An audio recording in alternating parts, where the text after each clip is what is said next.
What's going on, guys? I'm Tyler, and to continue my new series of Studio Ghibli reviews, I'm here to let you know that Porco Rosso is no perfect movie. And in this film, Porco Rosso is the nickname of Marco Rossolini, played by Michael Keaton, a World War I flying ace turned bounty hunter who has since been cursed with the appearance of a pig, which is why Porco Rosso actually translates out to red pig. And in order to pay off the debts that he's accumulated for repairing his prized Italian airplane, he challenges the man who shot him down, this incredibly cocky American Severn pilot named Donald Curtis, played by Cary Elwes, to a rematch. If Porco wins this aerial duel, Curtis will have to pay off the debts. But if Curtis wins, he unfortunately gets to marry Porco's engineer, Theo, played by Kimberly Williams Paisley. That Paisley. No joke. Now, I try not to point out over and over again how brilliant and brightly colorful Hayao Miyazaki's animation is in these reviews, because everyone, whether you love or hate his movies, constantly points it out on a regular basis, especially whenever they're making YouTube reviews and essays.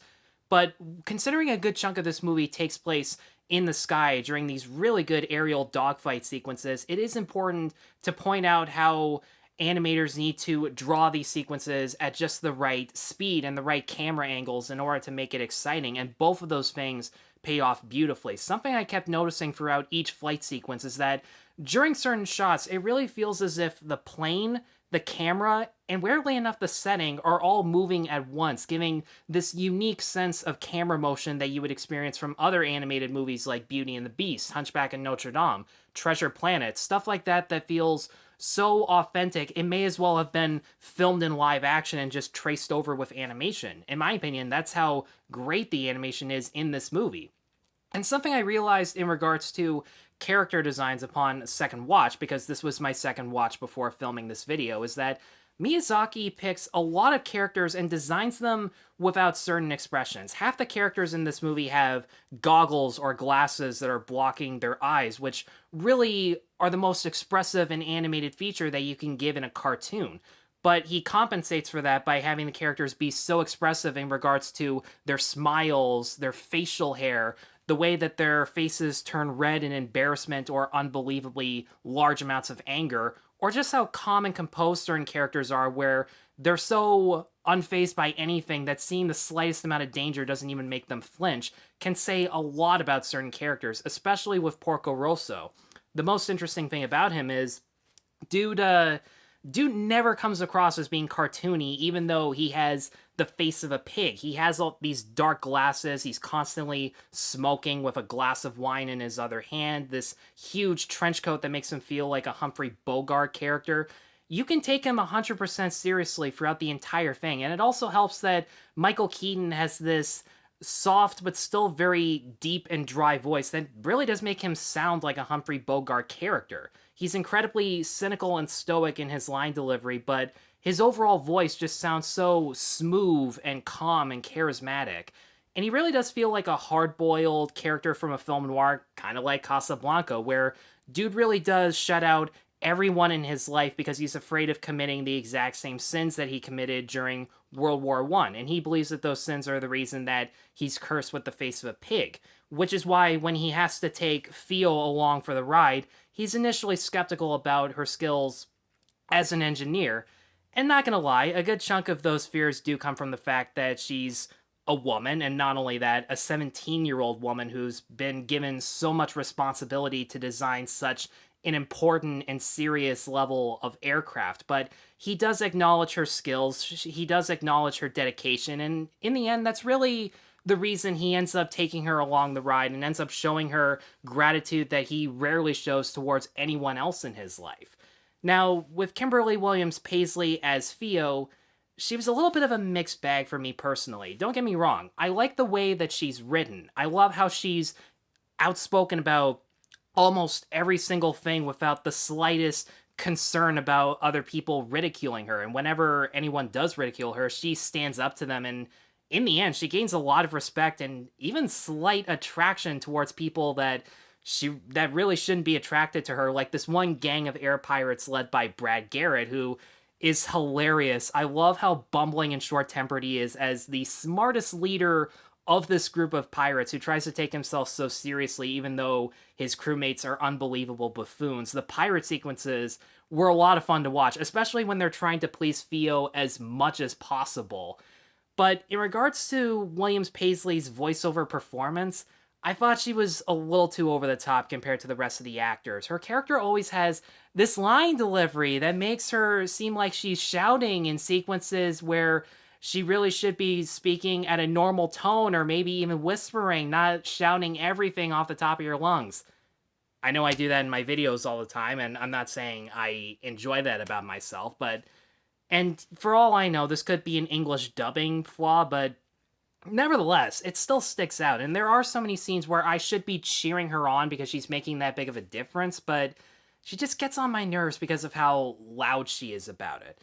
Thankfully, that's not the case with Susan Egan, who is a voice actress you may know from Hercules or Spirited Away. She was Meg in Hercules, and she still has that soft and elegant voice that she would need to with a character like this. She runs this local pirate bar, and she uses her sophistication and the fact that all the men are also attracted to her in order to maintain peace within her bar, even though it's run by criminals. And again, just like Theo, her outspoken but still polite attitude is what gains the respect of criminals, including Carrie Elways as this one pilot, which, I'm not gonna lie, Carrie Elways as a Southern American sounds ridiculous at first, and in the beginning, it is incredibly distracting if you know it's him, and for the life of him, dude cannot shout, "Yeehaw!" or "Yahoo!" in a serious way. It sounds like me, and I do not sound good shouting "Yeehaw" or "Yahoo!" If you think I sound good doing that, that's good to know. I still don't think I do, but after a while, you do get used to it, and once you start judging his voiceover performance on its own, it is still really good. And he is one of those villains that you love to laugh at because of how bumbling and stupid he is, even though in the end he thinks he has the best intentions. He's that misguided of a villain, but you do see that he has potential to be a good person. And even though this one other actor isn't in it a ton, David Ochkin Stiers owns every scene that he's in as Theo's grandfather, this very eccentric engineer who basically is there to say to Porco, Theo is the one I trust the most. She's incredibly gifted at engineering, better than my own sons. You need her along the way. And he's also so expressive because, again, he has sunglasses blocking his eyes, but his smile and these whiskers that are added on to the design just make him seem so charming in a quirky way. Now, on with the designs, as I said before, Porco is cursed with the appearance of a pig, at least in regards to his head. He still has a perfectly normal human body. He is a lot more plump, but you don't have to be half pig in order to have that. And for those who are wondering what it really has to do with the story and why he was cursed with it to begin with, the answer is, I don't know. They do give a flashback sequence that shows the last few moments of his life when he was 100% human, and it's meant more to imply than to give concrete answers, and on that end it does work. And one thing I kept thinking about was whether or not Porco really even thinks that this curse is actually a curse in and of himself. He seems completely unfazed by it. He considers it a blessing because in his mind, people will see him for what he thinks he truly is. And when other people say, "You are a good person, what are you talking about?" all those people who say that seem to think throughout 1 second sequences that they might have actually seen his normal face at one point. So there is a lot of ambiguity to it, and on that end it does work. But if you're expecting it to play into the overall plot or have an arc of its own, you're not going to get that. I feel like Rosso turning into a pig was kind of meant to be more of a fantastical version of a soldier having a battle scar, so as opposed to a star on his head or missing an eye, he got turned into a pig, and it's there for people to reflect on that. But weirdly enough, no one seems even remotely fazed by the fact that he's half pig, half human, even when they meet him for the first time. I know that it's a Studio Ghibli movie and people react very indifferently to acts of fantasy, but at least in movies like Totoro and Kiki's Delivery Service, people were shocked and freaked out by the magic that they had seen for the first time. When people look at Rosso, it's just like, whatever. And dude's a fugitive, too, in his own country, and somehow people can't notice him because of sunglasses and a trench coat. Little questions like that are just kind of stupid, but nevertheless, Porco Rosso, in my opinion, is actually one of the more underrated Studio Ghibli movies because it might be light in terms of character development and on the themes of nature and war, at least lighter than the movie might think it is, but overall, it's still a really fun adventure comedy. The animation is fantastic as always. The voice acting, for the most part, is really damn good. The English translation is actually a surprisingly good script. They do add unnecessary lines of dialogue, but they make it sound the writers and the actors find a way to make it sound snappy and effective, and on that end, I give it a pass for that.